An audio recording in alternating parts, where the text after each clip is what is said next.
Hi, my name is Michelle E. Dickinson, and I'm here to tell the truth, the whole truth, and nothing but the truth. Today, I'm so excited to have Michelle E. Dickinson with us on Nothing But the Truth podcast. Michelle is truly flipping the script on what it means to be resilient. As a TED speaker and best-selling author, she's taught over 15,000 people across education, Fortune 500s, and healthcare how to actually deal with burnout, not just talk about it. Michelle doesn't do typical coaching. She teaches practical skills that work right away. It's like getting a user manual for your brain. Michelle, thank you so much for being here with us today on Nothing But the Truth podcast. We're so excited to have you. Thank you so much for inviting me, Holly. So I've got to tell you, February 23rd, which just passed a few days ago, marks a year since my engagement ended. And this had been a 4-year relationship. And when it ended last year, it also ended on the day of my grandmother's passing, an anniversary. And so it was already a very difficult day for me. And then to face an ending of a relationship was really challenging. And I was also in my last semester of law school while working full time and teaching a couple classes. And I was finished with actual coursework, but I knew I had the bar exam facing me in July. And so I didn't feel resilient at all. And uh, it doesn't just go away after a few weeks or a few months. I really felt like I was facing kind of a battle every day. And life happens to all of us like this, where we experience these hardships that are unexpected, or maybe even if you can anticipate something that could happen, they're still challenging. And I imagine that many of our listeners are experiencing challenges, and it's hard to be resilient. I had to wear my persistence bracelet every day that literally says, don't give up, keep going. And I had to look at that every day. And so I just feel excited because I would imagine so many of our listeners are interested in this, and I can't thank you enough for being willing to talk about it. And I'm sure, we'll touch on some of what I went through and how that really challenged my ability to be resilient. So I wanted to start with your background, because you got to this work through your own personal life experiences. And I wanted to ask if you'd be willing to share your story about your mom and just maybe what drove you to be so passionate about this topic. Yeah, so I grew up with a mom who had bipolar disorder, and it was challenging to love anybody who has a loved one in their family with mental illness. It affects everybody. So it was a challenging upbringing. It shaped me, and I was minding my own business working in a corporate job when a colleague of mine nominated me for a TED Talk to tell that story in front of all of my peers, because we were out to eradicate the stigma around mental health in the workplace. So I shared that story, something I never had shared prior. And the reaction was incredible. People really do need to feel, they really need to hear personal stories to feel like they're not alone in their own journeys. And so that inspired me to go on and write my memoir, Breaking Into My Life, which is really an expanded version of the TED Talk.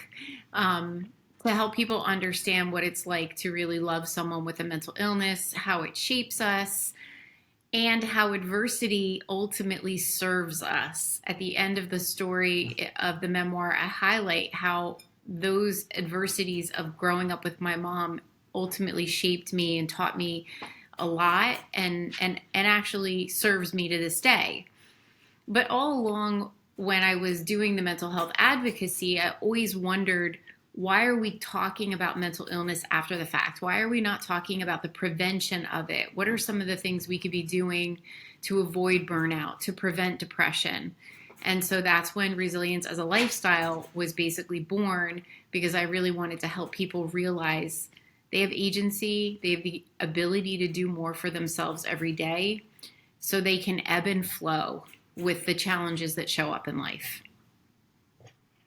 We use this word resiliency a lot in our day-to-day conversations, and we compliment people for being resilient, or we just throw it around a lot. And I guess I would take a step back and just ask if you can maybe help define it for us and maybe explain a bit about that term. It's interesting because my business partner and I, we define resilience as a lifestyle, not as the traditional definition of you will build resilience by being taken down by life's challenges. Instead, we believe that if you could build your habits and your mindset, you'll be able to build resilience every single day. So, like I said, when adversity comes or stress comes, you'll be able to easily ebb and flow with it. So we don't necessarily want people to believe they have to wait to hit that rock bottom moment in order to build resilience, because we all have it within us, and we could be nourishing that and helping ourselves be prepared to deal with that unexpected life challenge. I really can relate to that because I feel like when all of that happened last year, I didn't feel equipped with, how to move past some of those things. And so you're saying it's possible for us, while we can't protect ourselves or prepare for everything that life's going to throw at us, that we can actually almost exercise and plan for resilience every day, and build up this endurance in a way of endurance. Or of resilience. Can you tell us a little bit more about what that looks like?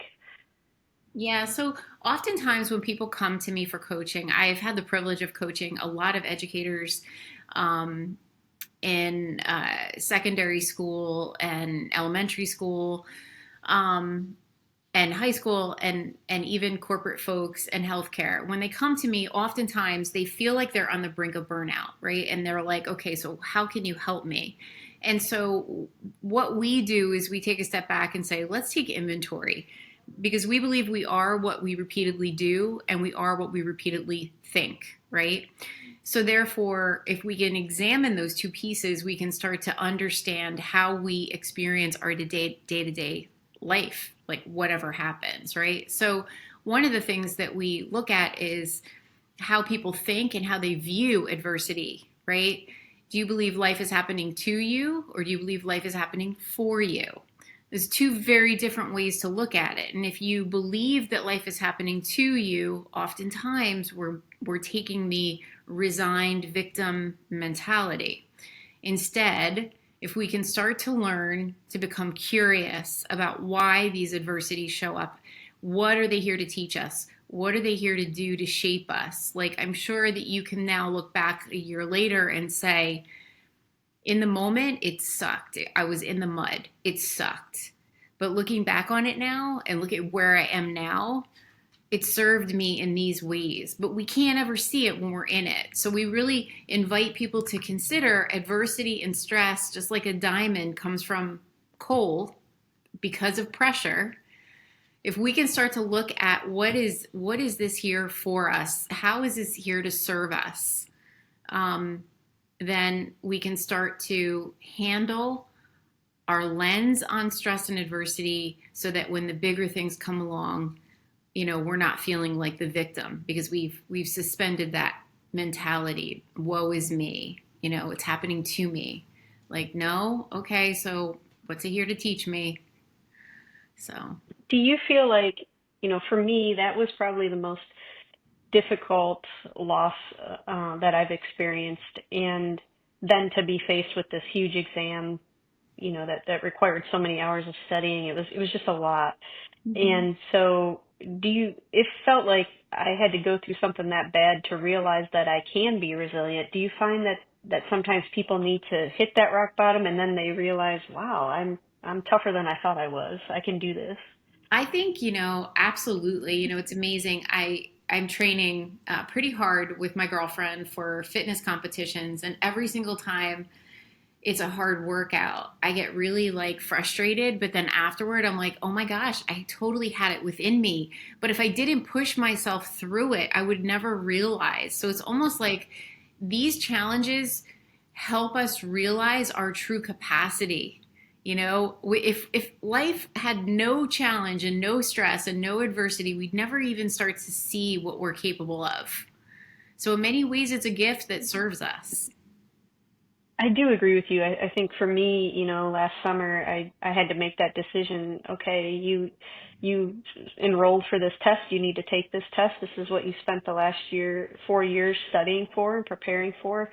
But I had to just make that decision and show up every day for myself and for that future that I wanted. And I would go to the library at 9 a.m. and not leave until 9 p.m. And I did that for weeks.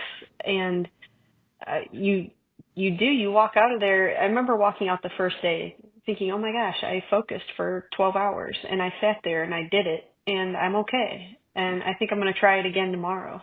Yeah, it's great. It's great. It's like such a gift for us to expand ourselves and see what we're capable of. That's amazing. And I haven't gotten to your level in the gym though, so we won't talk about my performance in the gym. So you've really, kind of challenged the traditional notion of mental health when you're saying things like don't think about life happening to you, but kind of life happening for you and not waiting for it, but preparing. And I was just wondering if you can explain, you know, how much different that is in terms of the effects you've seen maybe with your clients. How does that more positively impact them when they are preparing actively and kind of, getting ready for it? Mindset has such a big role in the whole burnout conversation and resilient conversation. I mean, mindset is so important. And most people, when I'm coaching them, they don't even realize they're just like, oh, I wish I could be more positive. I wish I could, see the positivity in life, but it's hard. So, one of the things I like to remind folks is the mind is not wired to make you happy. The mind is wired to protect you. So organically, it's always going to be doing its job, looking around for everything that is a threat, everything that bothers you, everything that you see is broken or wrong or irritating you. And wherever we place our focus will always expand. So if you can like get this about your brain, this is so huge because once my clients get this, they start to see a difference. If you know your mind is wired to look for the negative, then you got to do something to hack it. So one of the ways that you can do something is you can focus your attention on the stuff that's good through gratitude. Like not just like a woo woo, I'm going to sit here and think of gratitude, like understand the power gratitude has to rewire your thinking. And when you force yourself to get present to the good stuff, number one, you're sitting in a space of feeling good. It feels good to think about the good stuff, right? So there's that. But then if you do it every day, your mind starts to look for the good when things go sideways because you're redirecting your attention. So just doing something as simple as that and being aware, like trying to step back and become the observer when your mind wants to go down the negative rabbit hole is huge, is absolutely huge. Like I was with my girlfriend this morning and she was like about to go down the rabbit hole. I go, do yourself a favor and take a step back and just watch what your brain is doing right now. You've rattled off 10 things that are going wrong. Just tell me two or three things that are going right. And that like totally interrupted her pattern and she started focusing on good stuff. But that's the stuff we have to do if we want to rewire our thinking to have better days, and better days lead to better weeks, and better weeks lead to better months. Yeah, I grew up in a single parent home, and my dad left when I was 5, and I think I then naturally my brain was always looking for the next person to leave and the next shoe to drop and the next surprise because it was surprising to me that your parent wouldn't stay. And so I think that really became a pattern. I'm a very happy person, but I think close connections can be tough for me because I'm fearful that they may leave or have been, over my lifetime. And it took until age 41 to really start working through some of that and uh, realizing the significance of the now and just being grateful for this particular moment and not worrying. But can you talk to our listeners and maybe give them hope as far as even if you have lived as long as I Yeah. had with that fear, Hmm. with your coaching and other things, it's possible to get out of that fight or flight or that amygdala overload, you know. Hmm. Can you talk to them about that? Yeah, the one thing I like to recommend to folks is to recognize the external world, the influences and the noise that are feeding that narrative that is running the show, right? So now you combine something like your childhood, for example, with watching the news, having a negative friend who's constantly draining on you, and understand how that's going to fan the flame of that negativity, right? We live in a very overstimulated world, so you have to be thinking about, maybe it's a good idea for me to step away from all the noise and just connect to myself, number one. Like I always say, that if we could just connect to ourselves and get connected to what matters to us and turn off the noise, that's huge. But the other thing too that you could do is you could crowd out with the positive. So I like the crowding out approach. I do meditate, I do connect with myself and hear my own voice. That's very important. But sometimes I need to fill my head with good stuff. So I need to listen to uplifting, maybe motivational speakers, uplifting, authors, someone, that I know is going to make me feel good, whether if you are into listening to the Bible verses or into listening to, people like Oprah or Michael Bernard Beckwith or whatever. When we fill our head with those messages, it's less idle time and less time for you to fan that flame of that negative tendency that you have from your childhood. So I use the crowding out all the time, but then meditation is really great with just disconnecting from all the stimulation in the world, which we all need to do more of that. And I was just going to say, so much is happening right now as we, you know, are experiencing things politically or nationally, and some of those things are trickling into many people's lives in terms of job stability or changes in, policies at our education institutions or other things. And so you've got that heaviness coming, and then you have still post-COVID, which I think really changed so much in the world regarding, connectivity between individuals. So you still got post-COVID, you've got the national landscape happening, and then maybe rising prices at the store or all these things. These are real things that are really impacting people. What if they are really struggling to find the good things to think about to overcrowd? Where can they go? What do you recommend for folks that are just thinking, I'm trying, but I can't find the good here? Yeah, well, it also comes with limiting the amount of consumption of that information you just mentioned, right? Like there's a fine line between needing to feel informed and an overconsumption of the same information, right? So I say limit it. My business partner has taken a complete detox from all social media and all news. Now, some might say that's a little coconuts, but she feels completely better. Like she's messaging me going, I feel incredible because I don't have any of that stuff in my head. So you just have to find the reputable source of news or information that you want to get, go and get it and then shut it down because it will play on how you feel. And if the name of the game is to feel good so that you can energetically and vibrationally just like be, in a good place, then you have to be really cognizant of how much of that noise you're consuming. I really appreciate what you're saying because I made the decision maybe a month ago now, I would say, to get off of Facebook and Instagram and those things. I'm old, so those are about the only two that I know. But I got rid of both of those, and I'm only on LinkedIn for professional things and causes. But it has made a difference. You just are not exposed to that, and you still remain aware of what's happening, and you get the important information, but it's not that constant messaging or even the comparisons of your life to other Yes. lives. And Do you have any thoughts about that? Well, I mean, we know comparison is a thief of joy, and whether or not we're doing it on a conscious level, it's happening. Especially if you're looking at people's lives, you know the highlight reel of people's lives that they showcase on these platforms that is probably not real, but looks really good, right? So absolutely, like you have to limit that. And I mean, I'm just as guilty as the next. I'm constantly working on suspending it and like moving over to watching funny YouTube videos, because it does play with us. It plays with our mind. I mean, the only person that should be dictating how you live your life is you, but most people are not connected to themselves and what matters to them because we live in a consumerism world.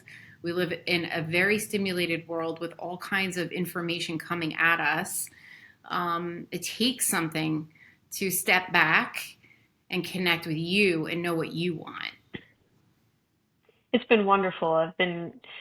I found myself just sitting in my house the other day, just no TV, nothing on, not even lights. I mean, it was daytime, but just sitting with my dogs next to me and the peace that comes from that. I think that's when you start realizing you're in a different place than you've been before. And so I certainly can attest to the impact that it can have to just disconnect, and it's okay. It is. You're fine when you do it. And so it's good to hear that, and I'm sure people appreciate it, the recommendations, because sometimes it is hard to find practical ways to get out of it.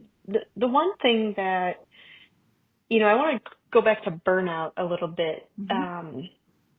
I think about last summer and um, still feeling all the anguish of the loss of a relationship and the feeling like that the bar exam was insurmountable, and this amount of studying and balancing work and teaching and studying and doing all these things and still being there for my friends and family and myself. And I felt like a champion. I was waking up every morning at, 8 and getting to the library at 9, first one in, last one out, and thinking that I was healthy and everything was going well. And I took the test in July and then drove home and then realized I think I was burned out. And so I kind of want to hear your thoughts about how often does that happen where we don't even know we're burned out? Maybe our body's trying to tell us in subtle ways. So maybe you can tell us what that looks like physically or mentally. Yeah. But then, what do you do when you're already burned out and Yeah. you feel like, gosh, how do I get out of this? Yeah. So the magic is always going to be in the self awareness, but oftentimes we're running so fast that we don't pause to take inventory and become aware of what's going on. So when I meet with my clients, we have a very comprehensive resilience audit that we step through, but there are three things that we always measure in every session that we have. Okay. And that is energy, stress, and empowerment. So Okay. anyone can do this. And I recommend you check in with yourself on the regular, whatever that looks like for you. Maybe it's Monday, maybe it's Sundays. You just check in with yourself after you've had a nice relaxing weekend. If your energy is really low and your stress is really high, you're setting yourself up for burnout, right? If you checked in with yourself and you said, "Man, my energy is really, really bad. What do you think is contributing to that?" Well, I haven't slept. I've been grabbing fast food because I have no time for my diet. I haven't drunk any water. I've just grabbed the coffee because I need the energy or the energy drinks. Um, I'm not moving my body because I'm confined to this project I'm on, sitting all day, right? So you take inventory of the things that feed into energy: sleep, movement, hydration, food, even stepping away from work, getting outside, getting fresh air, getting sun on your face. Those are all things that can contribute to you having better energy, right? Sleep is the first thing that people love to slice off, whether it's late at night or early in the morning. They think, I've had people boldly tell me they're good on 3 hours of sleep. And I look at them and I'm like, really? Really? Sleep is the only place we go to be able to recharge ourselves so we can handle the stress that's coming every day. And when we don't have enough rest, we're behind the eight ball. We can't handle the stress. So think about it. It's like a pressure cooker, it just keeps compounding and compounding. So checking in on your energy level and really reflecting on what you're doing to get your energy where you want it. And then the stress piece is so important. Most people don't have like stress tools in their toolbox, so to speak. They just know they're stressed out, right? They don't have a tool to go to when they're stressed out. Understanding what you need through just that elevated self-awareness, like I know people who are like, I am having a bad day, I am overwhelmed, I got to go for a run at lunch. And I know if I go for a run at lunch, I'm going to come back, I'm going to have a different perspective and I'm going to be better. Or I have got to get to that yoga class tonight because this day has been bananas, you know? When you know what you need to help yourself process the stress and you put that in and you start to see your stress coming down, that's key. So checking in on stress levels and energy levels, those two things, if you just did that and you made some adjustments and you started to move in the right direction, you're going to catch yourself before you hit that wall. So just to recap, sleep or lack of sleep or fatigue is one of those warning signs that you're moving towards burnout, right? Well, Sleep. if you are constantly tired and don't have energy and you're not getting 8 to 9 hours of sleep at night, yes. I needed to repeat that just for myself. I'm letting Yes. that message sink in. As you Mhm. know, I was sick with the flu for the last 3 weeks, and I had been feeling super tired even before getting that, but yet I had back-to-back work trips and a keynote and all these other things, and I'm just wondering is my brain foggy? What's going on? I don't think I was paying attention enough to realize I was very burned out. But don't just take my word for it. There's a remarkable sleep scientist. His name is Matt Walker, and he's got a TED Talk. Go and watch Matt Walker's TED Talk on why sleep is critical for vitality and longevity, and even in the prevention of disease. He is very clear about the fact that we cannot and we should not be skimping on sleep. You know, I'm over it when people say I'll sleep when I'm dead, and I'm like, you're going to be dead soon if you're not careful. so so go and watch that if you really want to be inspired and understand why our bodies need rest.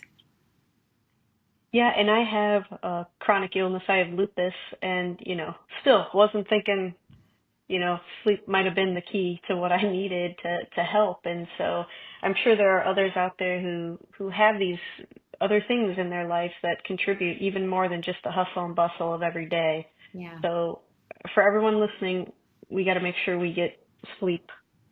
Yes. But other warning signs besides sleep, I would you say know, like well, if you can't sleep, right? So we know what it's like laying in bed and not being able to sleep. The ruminating, right? The ruminating, the thinking, the reliving of the day, the stress. Like this is where I'm a huge advocate of okay, you have to process stress so that you can get a good night's sleep, right? So this is where movement comes in. Get Go and move your body, get your heart rate up, sweat a little bit. It's going to help you sleep. It's going to help you process stress. And even meditation. My business partner is really proud because we have such a massive success rate with getting people to meditate that are the biggest skeptics that have rolled their eyes at meditation. And I say, start small, go and meditate for 3 minutes and just see how you feel. Just see how you feel and recognize you're not supposed to have no thought. You're just supposed to get present to the thought you're having. okay, that's a good distinction because I was thinking, well, if we're burned out, we're obviously stressed or we've got a lot on our minds, but you're saying it's okay if we are thinking while we're meditating. When we're meditating, when we sit down to meditate, the first thing that we're doing is we're getting present to the monkey mind. Okay. Just getting present to the monkey mind. At first you might be like, well, this was a waste of time. All I did was watch the circus in my mind. But if you were to do that consistently, so like I say, go to Deepak Chopra's YouTube that is 3 minute meditation. It's Deepak Chopra 3 minute meditation on YouTube. Do the meditation for 3 minutes, but do it every day for 3 minutes. The first day you do it, you're going to be like, this is the monkey mind. Oh my goodness, this was pointless. The next day you do it, it's going to be easier. The next day you do it, it's going to be easier. You're going to slowly turn down the volume to the monkey mind. and you're going to get present really to the meditation and to the true relaxation and clear head you have from doing a meditation. It is a gift. So I say try it. So this speaks to being resilient and trying these methods to help yourself. You can't give up after day one. You've got to keep No, going. no, that magic of meditation is in the compounding, kind of like a bank account. You got to keep doing Okay. it. You got to keep doing it. And then once you keep doing it, you start to reap the benefits of being that person, that person who never reacts and is always perfectly poised and able to respond. That's a meditator. Okay. I want to be that, so I'm Yeah. gonna have to check out this video. Yeah. I like what you said about the bank account because I think about that all the time. What am I depositing into the accounts of everyone I'm interacting with? Am I giving positive things to them, positive deposits, or am I depleting them of their happiness or calmness or other things like that? And then also what's being put into my bank account, what's being deposited, what am I allowing to be deposited, what am I, getting rid of out of that account? And so I'm wondering, we've talked a bit about meditation and exercise and movement, sleep. What other types of things should we be depositing in our resiliency bank account, whether it be the type of people we have in our lives or the scenarios, the healthy environments? Can you talk a bit about that? Yeah, you make a really valid point. Like we are the what is it? We are the three or five people we're surrounded by the most, right? Like so you have to take inventory of those people. Are those the people that are lifting you up or sinking you down, right? Like how do you feel when you're around these people? Um, so we have to reflect on that. That's very important. We are creatures of connection and we want to be connected with. But if we're getting that connection from someone that's toxic, that's definitely going to drain you unnecessarily. So you have to have the courage to take inventory and say, is this someone that I feel good around or someone who, after I spend time with them, I'm feeling really drained? And have the courage to maybe take a step back. I mean, my own mother was that to me. My therapist was like, "You need to distance yourself from her because she's negatively influencing how you feel."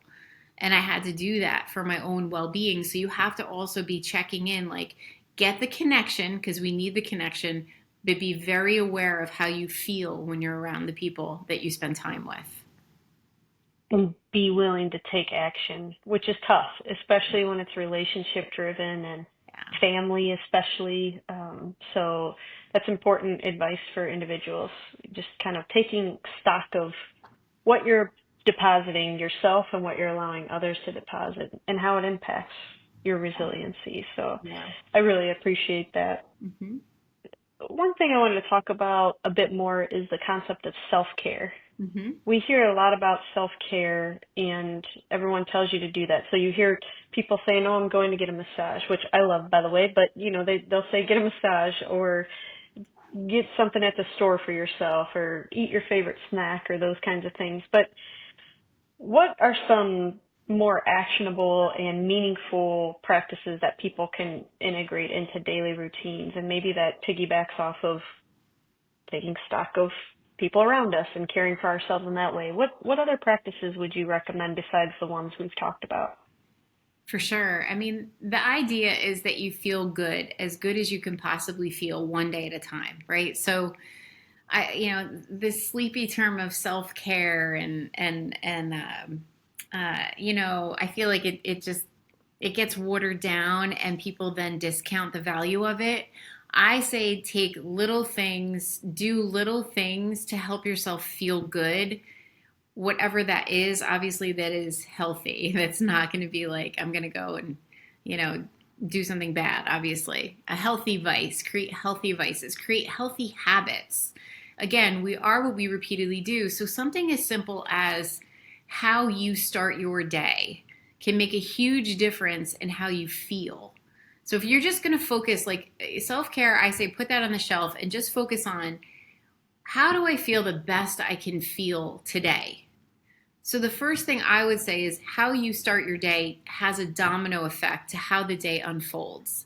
The number one thing I saw from my clients when they came to me for coaching was they were falling into their day.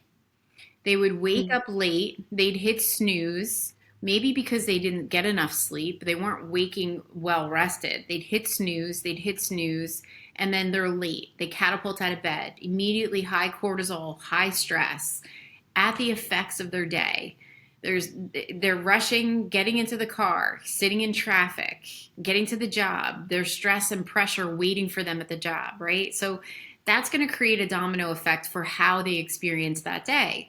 So I say take 10 minutes, 15 minutes just for yourself every morning. Get up maybe 10 minutes earlier, 15 minutes earlier, go to bed 15 minutes earlier, and get up and do something for you. You don't need to have like this whole like hour long ritual or morning priming routine. It could literally be something as simple as what I do is I sit down with a cup of coffee, I practice gratitude, I light my little candle, I do a little meditation, and within 15 minutes, I've started my day on the foot that I want to start the day on, right? I fill my cup a little bit, then I can go and I can help fill other people's cups. So being mindful of how you're starting your day, that has a domino effect. That's a little way to care for yourself. That's self-care. That's like I'm going to set myself up to have a good day, and one good day turns into two, turns into three, a good week, a good month. I love that visual of falling into your day. I think so many of us are guilty of doing that or succumbing to falling into our day and thinking 10 more minutes of sleep might be beneficial instead of just getting up and tackling it. But I love that visual of that. So everyone, we've got to get up when it's time. We've got to get more sleep and just get going. And I love that you make this all seem doable because we don't all have 3 hours in the morning. Not everybody's going to get up at 4 a.m., run a mile, take the dogs for another mile walk, or take kids out, whatever they got to do. I think it's you make it doable by saying even if it's 10 minutes to get started, you're doing it your way, and the day kind of you're setting the tone for that. So everyone remember, don't fall into your day. I love that. I think that's great. Yeah, I think you are encouraging everyone to shift these mindsets and while we might be able to, take 10 minutes and not fall into our day, maybe we started the day out right, but we know that change and hardship is inevitable and it can come up, especially with how fast-paced everything is right now. How do you help your clients kind of cultivate the mental and emotional flexibility to adapt as change hits you? So you've done all the right things. You went to bed early, you got up, you did your 10-minute ritual with candles, you meditated, but now some storm has hit you at work or personally. How do you keep them flexible? What do you tell them to do? That's the mindset piece, though, Holly, that I mentioned, right? Are they looking at when the day goes sideways? Are they looking at it as like, "Ugh, of course, poor me? Or are they looking at it as, all right, so this is some adversity, but I'm good because I took care of myself. I feel like I can rise above this. It's not going to take me down. I feel good." People don't realize how important feeling good physically helps us overcome those curveballs that come our way. And then it's again, woe is me, or it's all right, so what's this opportunity gonna show me? Like what is this challenge here to teach me? I believe everything is perfect in our life. Everything unfolds for us for our highest good. That's my belief. I don't think everyone has to believe that, but it's certainly better than thinking, oh, of course this is going to happen to me, right? Because then you have no agency. You're like the victim of the external world. Or even worse, I've had people who are waiting for things in the external world to change in order for them to feel better. And that's just extraordinarily disempowering, right? Like educators will say to me, well, next year in the classroom, when they give me my co-teacher, then everything is going to be different and I'm going to feel better. And I say, don't wait for that. Like you have a say in how you feel right now and stop hanging it on the external world. So that's kind of the same notion. Like don't look at it as, you're at the effects of life.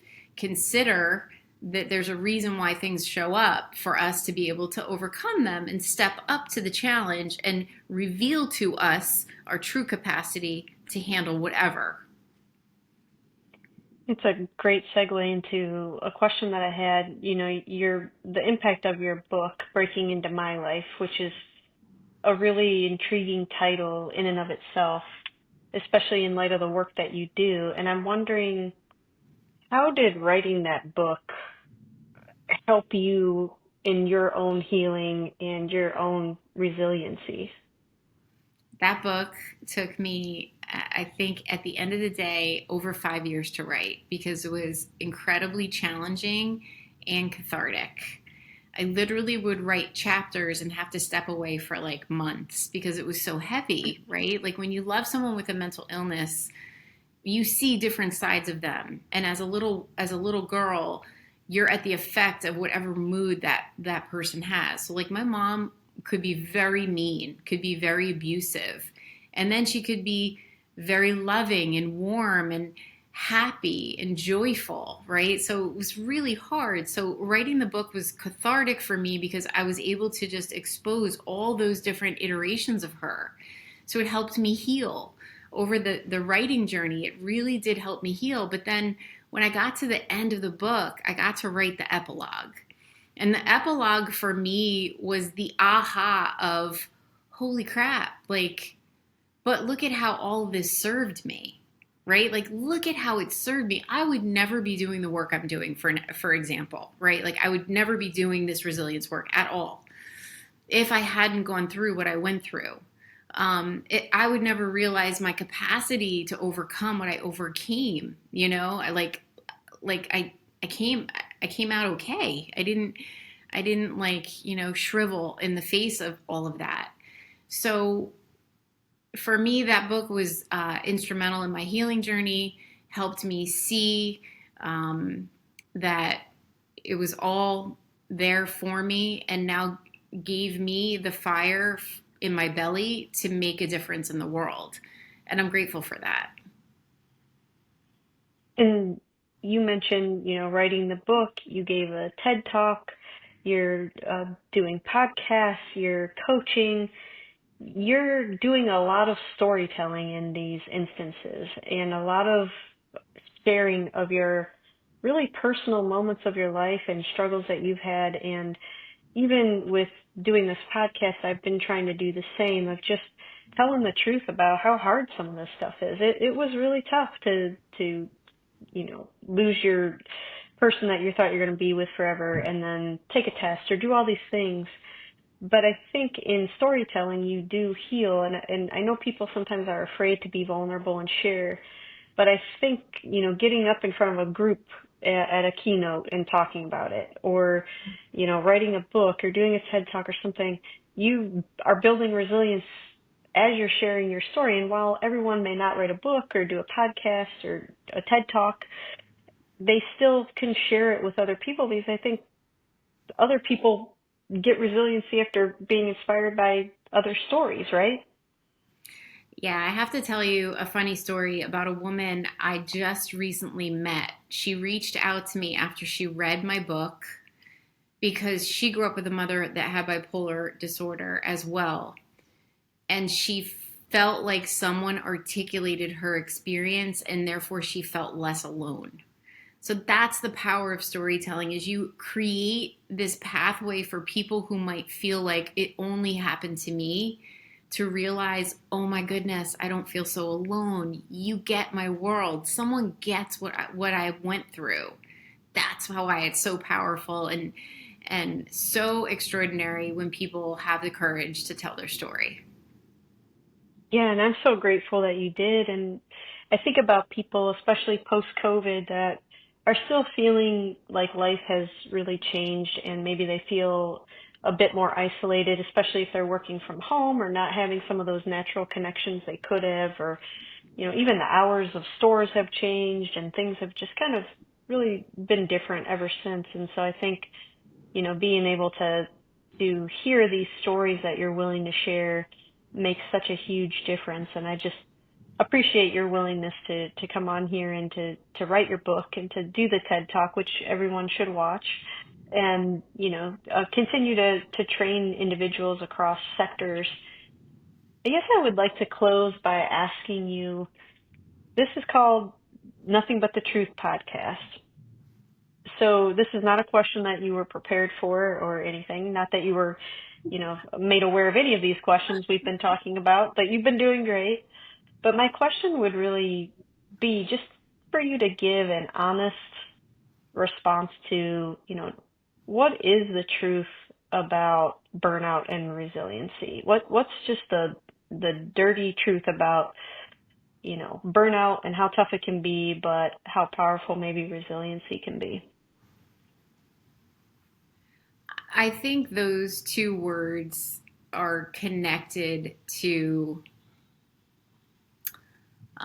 shame, right? Because people might think I couldn't do it, right? I think they're connected to shame, and that they are like a life sentence, right? Burnout, and that they don't realize it's all about agency. It's all about reclaiming their agency. It's not what anyone else says it is. It's about you have a say from this moment forward how things go. Like you have a say. Like no matter what has happened in your past that has gotten you to this point, from this moment forward, you have a say in how it goes. So it's not like a life sentence. I knew you would knock it out of the park. Thank you. Thank you for being flexible and thank you so much for being with us on Nothing But the Truth podcast. You're welcome, Holly. Thanks for having me.